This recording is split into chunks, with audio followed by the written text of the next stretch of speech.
Hey guys, make sure to subscribe and hit that notification bell to be updated every time I make a new video. Thanks, let's begin.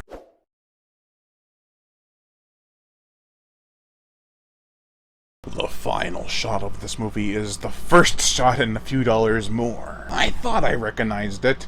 I half expected Clint Eastwood to shoot Robert Woods. That would have made for a dour ending, but also hilarious.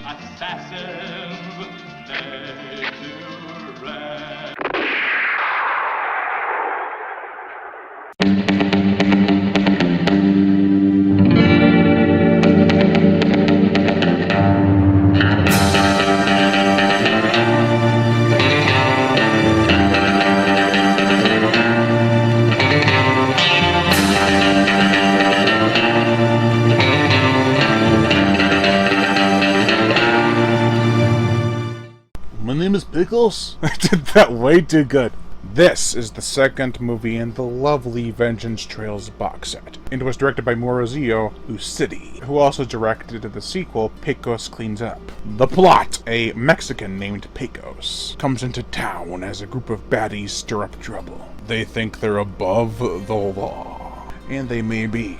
But are they above Pecos? Now, this is a typical spaghetti western. It features a rockin' 60s soundtrack, violence, nudity, partial or full depending on the film, and unmerciful killing. However, these films never cease to stand out. Of course, this features the revenge plot and the hero and villain sharing a backstory. However, this film borrows scenes and even footage, like I mentioned in the intro, from other westerns. But Italians always had this way for bringing the flair to life. Lucidi does go full throttle with this flick, and while it's not as violent as some of the other spaghetti westerns, it still packs a punch. The villains do not discriminate between man, woman, or even child. Everyone's fair game.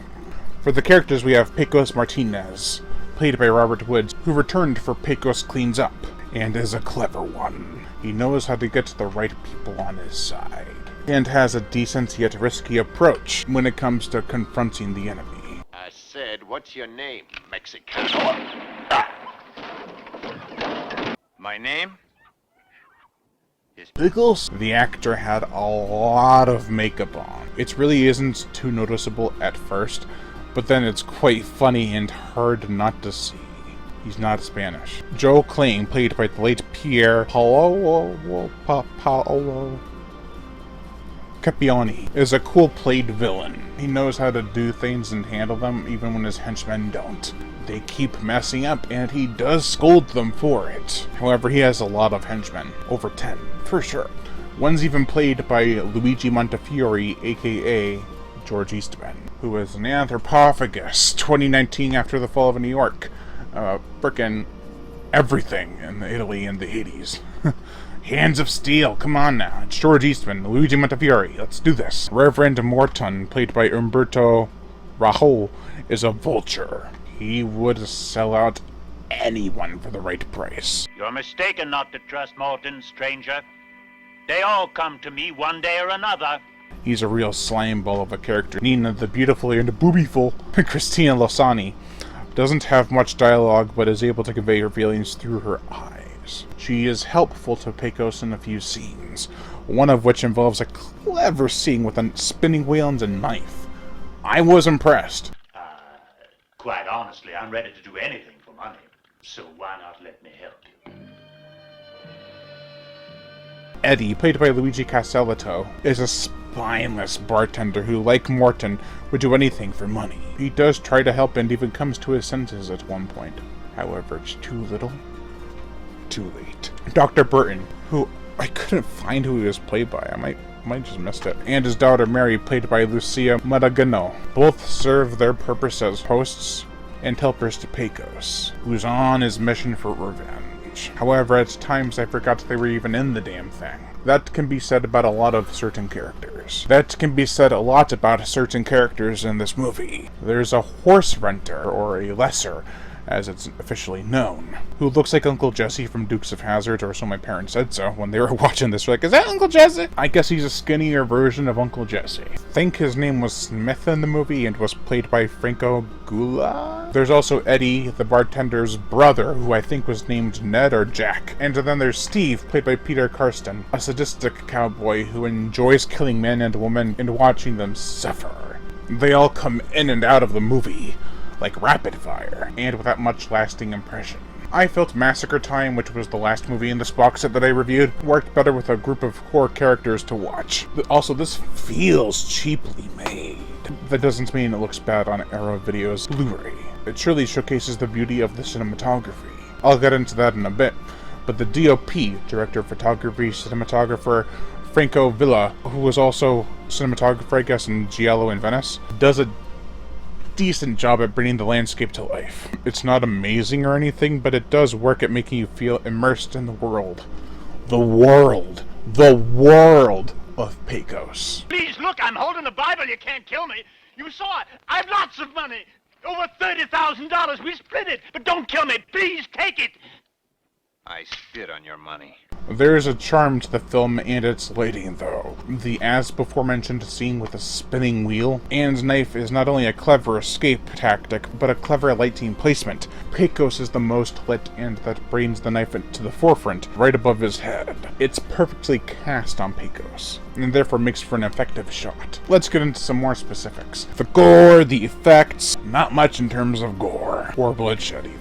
We get some light scrapings and some bloody bullet hits. Most of the blood is predictably paint-like in texture, though, but that's to be expected for the time that the movie was made in, which was 1966. There's also an awesome scene with an explosion that I saw coming, and I expected it, but that doesn't make it any less awesome. It even subverted my expectations, and then decided to go through with it, and it had me cheering. The motion picture soundtrack, much like Massacre Time, the score is retooled from the theme song. However, this theme song is about the character this time, and not really the story. It makes sense that it sounds like Massacre Time because they were both composed by Coriolano Gori, who not only brought the instrumental stuff to the film, but the catchy jingles too.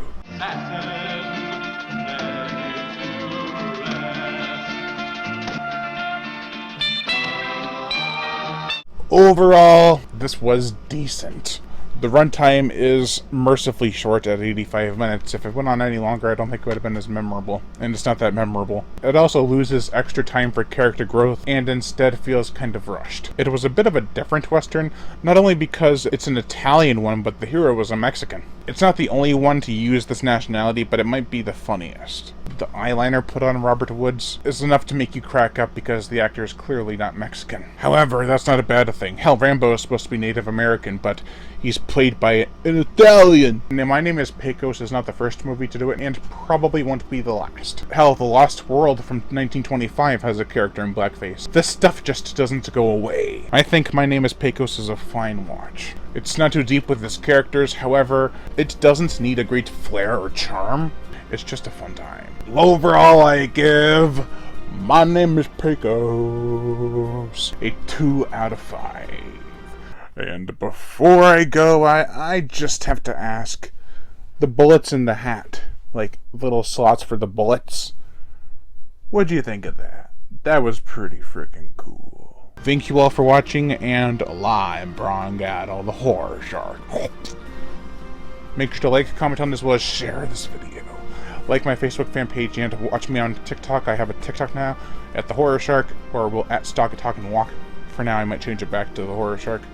And support me on Patreon, where even $1 a month will help keep this channel going on strong, and I greatly appreciate it. Plus, you get access to body counts and other music videos that you cannot get on YouTube because of copyright and age restriction. Monetary support. If you want to support the channel through PayPal, it's horrorshow37@gmail.com. I'd greatly appreciate that too.